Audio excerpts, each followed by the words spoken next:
Greetings, everyone. You are now tuned in to the Maria Cozette Show. I have a lovely guest with me today, entrepreneur and journalist Anna Kachikyan, and we're going to be talking about her many endeavors. And of course, if you'd like to find out more about our show, visit mariacozette.com/television. Stay with us. Hello, everyone. Welcome to the Maria Cozette Show. I have a lovely guest with me today, Anna Kachikyan, entrepreneur and journalist, and we're going to discuss all the amazing things that she's doing. So welcome, Anna. Thanks, Maria. I'm so happy to be here. Likewise. Last time we were on camera, you were on your my set. Yes. And congratulations. This is beautiful, and I know this is a big endeavor, and I'm so excited for you. I can't wait to watch it. Thank you. Thank you.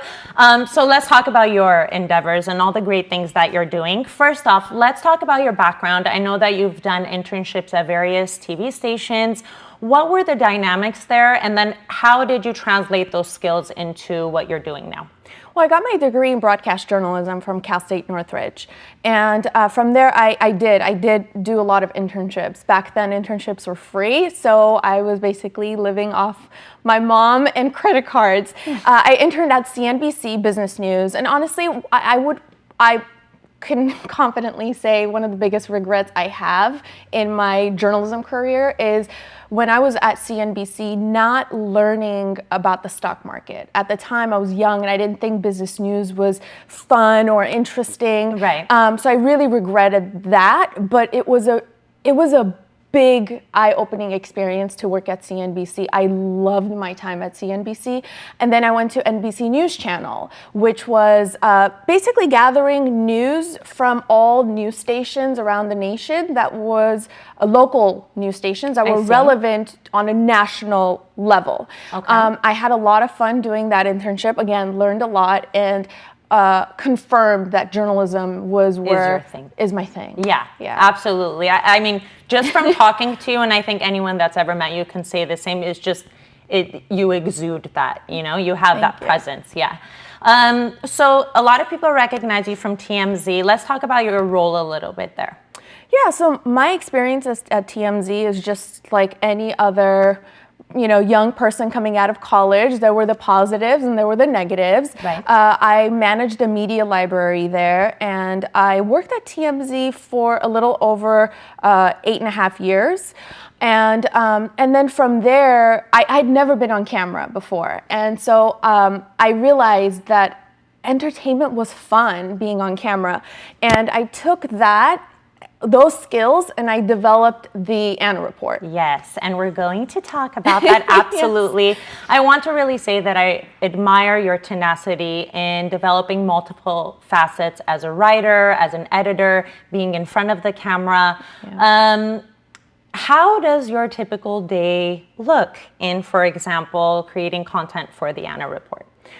Well, the Anna Report it's basically I took the television aspect of it and I now do it online. And we talk about dating and relationships. Right. And it's predominantly a male audience. And I kind of tell the boys how to treat women properly. I love it. I love yes. And so it's been a lot of fun. My day typically is honestly spent in this gray hoodie. Very different from your floral, beautiful getup now. Honestly, I wish I could wear the hoodie just to show people, this is what it looks like. This is what it takes. This is just lot of hard work, I'm sure. Yeah, this is just, I get to dress up and talk about it now once in a while.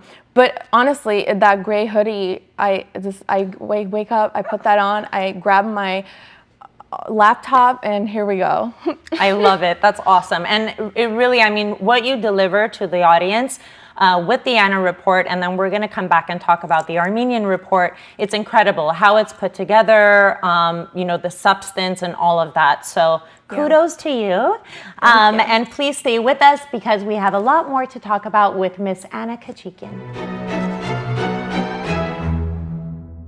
7Q Spa Laser and Aesthetic Center has opened its doors to their new location in Glendale, a luxurious space offering cutting-edge technologies, including laser hair removal for men and women, all injectables and fillers, Botox, Restylane, Kybella, Juvederm Ultra Plus, and all other variations, PDO thread lift, PRP facial with mesotherapy and microneedling.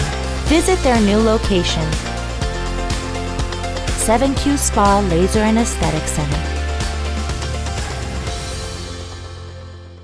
Hello, everyone. We're back with the Maria Cozette Show. My guest today is Anna Kachikyan. Hi. So let's talk about the Armenian Report. Yeah. It was recently launched, most recently, not too recent, but it's already gained massive popularity. It's the go-to for people to check out the Armenian news.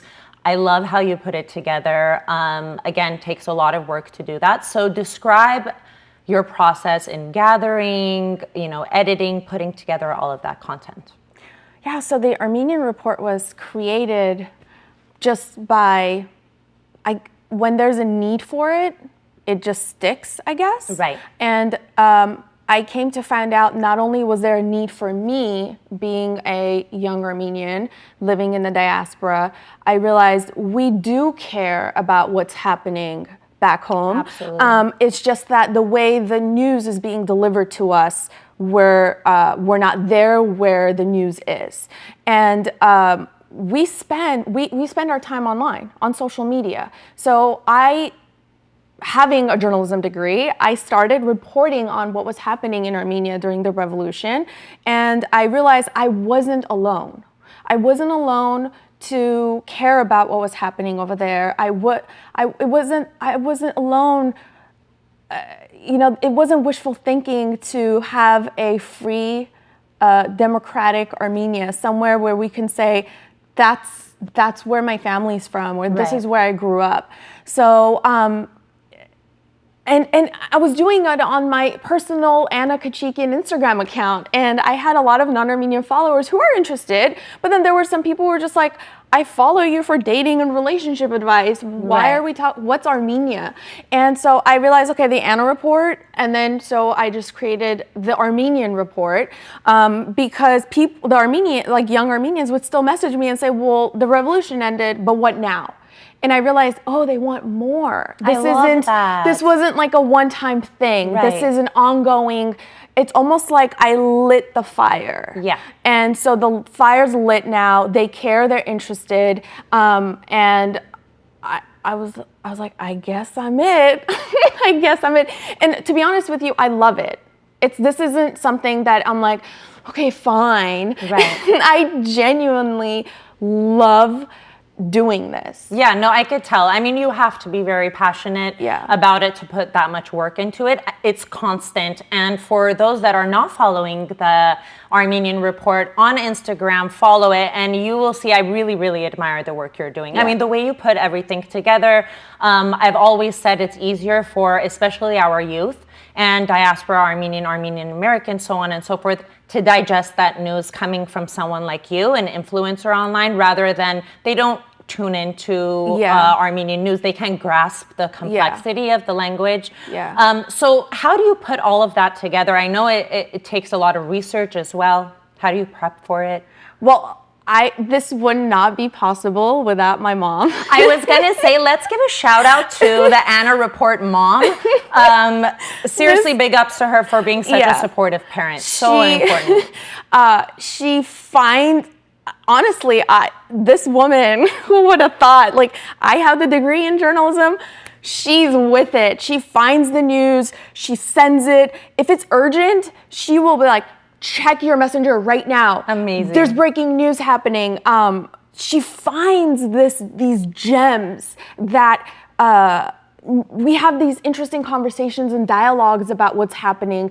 And then when she explains it, and then sometimes the way I digest it is very different, and I have a humor behind it, like a very American, like the sarcastic humor behind it. Right, I get it. And she's just like, oh, okay. And then we put it together and we put it out there. And the reason why it's on, so all the content is in stories versus on the feed. And the reason why I do it that way is because there's so much content. So imagine I want people to think of it like it's a magazine, right? They're kind of flipping the pages. That's awesome. There's stories. Some stories you might be interested, some stories not. You're not. Tap, tap, tap. You're interested. Hold your finger down and read and find out about that story. You miss it, 24 hours, you miss it, it goes into highlights, so you can go catch up later. Right. So that's the vision of the Armenian Report. I want people to kind of get used to digesting and taking the information as if it was a magazine that they're kind of scrolling through. Yeah, and honestly, it's perfect because somewhere I read that currently a human's attention span is shorter than a goldfish. Yeah, so people are looking for really quick news. And again, the way you present it is great. I particularly like the other day you had word of the day, Zamer. So that's really nice. You're also teaching people Armenian that may not know certain words. You say a lot of, you present a lot of untold stories.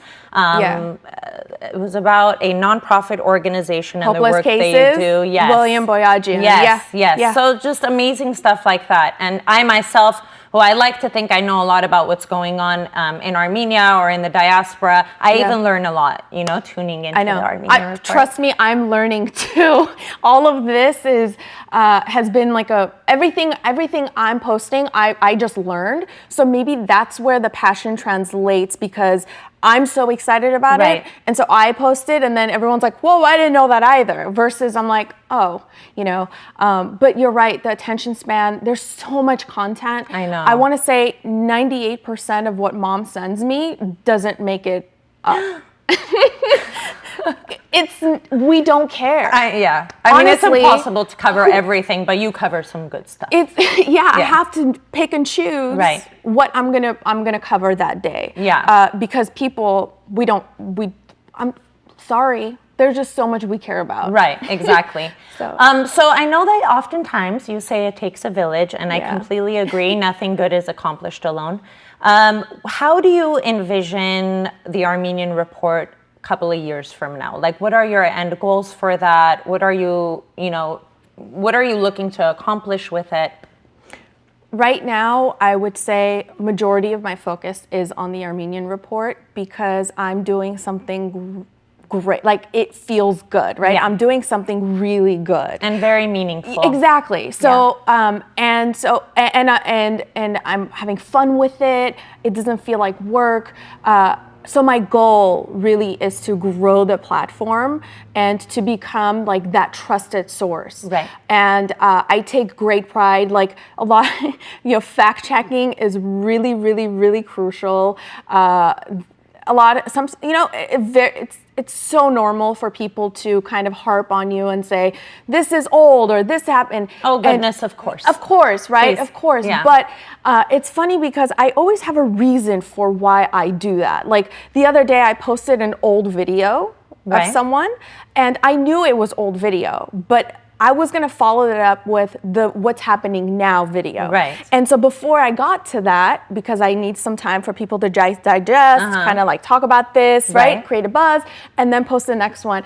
And there's always a purpose. So my goal is to create a really big platform so that it's not, when I say it takes a village, it's not just mine. Right. I want everyone to feel like they contributed and they care about this platform. And I would love to see, other future kids coming out of journalism school have the interest to kind of come and work for the Armenian Report and be a part of it, versus when I was growing up, it was, you go to journalism school and you go work at ABC, right? Like that was your goal. And so I wanted to be like, oh, I want to go for, like, I want to do something good and I want to go work for the Armenian Report. Right. And because of the internet, everything is so small now.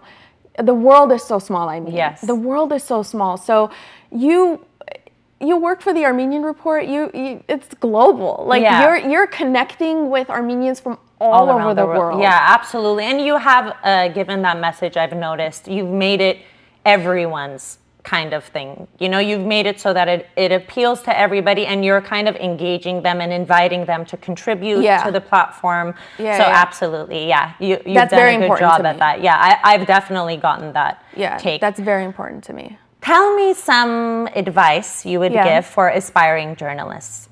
Fact check. Fact check, yes. Fact check. You have to love what you're doing. I remember when I decided I was going to go into journalism and before I graduated, everyone told me, you have to love what you're doing because you're going to be broke for a really long time. And it's true. Okay? It's okay. I can tell you the same in music, television. Yes. It's true. So you have to really, really love it. Otherwise, you're going to be really miserable. And that's very true. That advice that I got from when I was young to now, that's my advice. Just make sure you love it. And you know what? If you try and you don't like it, it's okay. Right. Absolutely. You can go become a lawyer now. Like, it's fine. At least you tried. Yeah, don't do it because you're like, well, I already got my degree and I'm here and I have to do it. No. Right. No. You can utilize your journalism skills in any career you choose. Absolutely. So don't regret, that's my advice. But fact checking is really... It is very important. Really, really important. I'd say fact checking is important for non-journalists as well because people seem to just repost random things. Fact checking, very important. Yeah, but it's fine because opinion. Everyone wants to share their opinion. Right. Everyone feels entitled to sharing their opinion, which is totally fine. I'm actually struggling with that with the Armenian Report right now because people are always asking for my opinion. So how do you, kind of stay neutral? Stay neutral, but then at the same time engage. Right. And so you have to write big opinion so people know. So they get it. This is my opinion. Right. And you asked for it. And Right. so I'm just kind of putting it out there. Perfect. And my last question I ask all my guests is, why do you think it's important for professionals to have a creative outlet and exercise both sides of the brain, be logical, have business acumen, because you have created a very strong brand with your glasses, and of course, as an intelligent young female, but you also have that creative side. So why is it important for professionals to have a creative side? Inspiration. Yes. It's what it is. If you have to be inspired, and creativity helps you to be inspired. And that inspiration is that flame. It's that, you need that every morning or every time you're down or any time you need that inspiration. So you have to constantly look for that inspiration. Even in business, sometimes when I'm like, oh, I have to make this boring, sales call and negotiate. Where do I find the inspiration? And you call Google Tony Robbins or something. I don't know. Find inspiration. Something, yeah. So it's so important. The inspiration is crucial, and that's creativity. Beautifully said. Yes, absolutely. Thank you so much. I don't want to let you go. Thank you. But thank you so much for blessing my set. I really appreciate it and wish you the very best in all your endeavors. Thank you so much. Absolutely.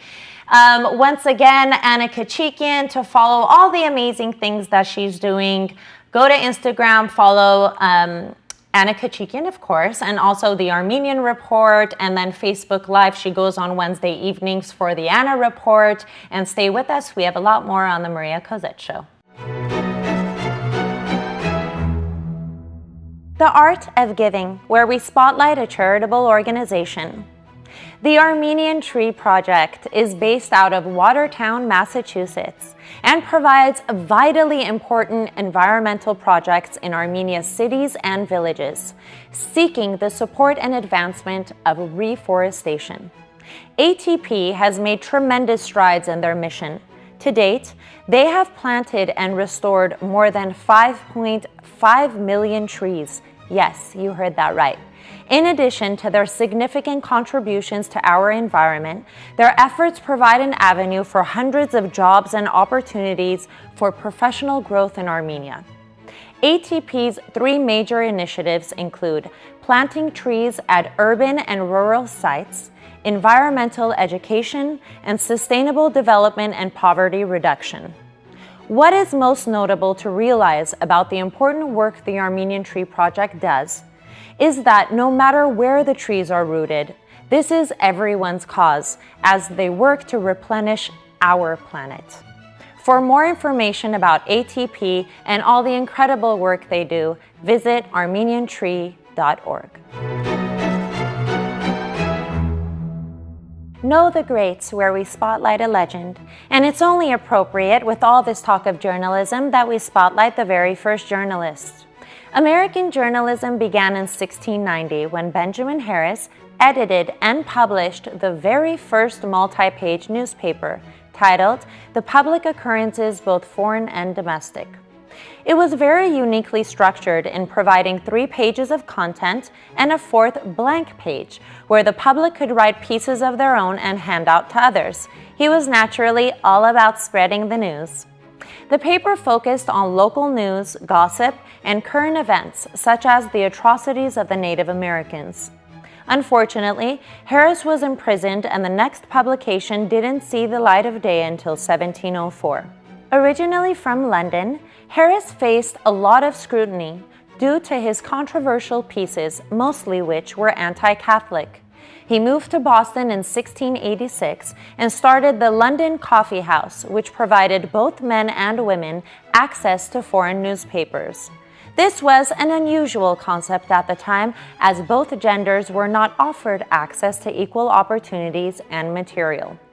Benjamin Harris was an active member of the community and consistently displayed acts of altruism by supporting the homeless population and orphanages. A true pioneer, setting the bar for journalists to follow in the spirit of bringing us the real news, no matter the sacrifice.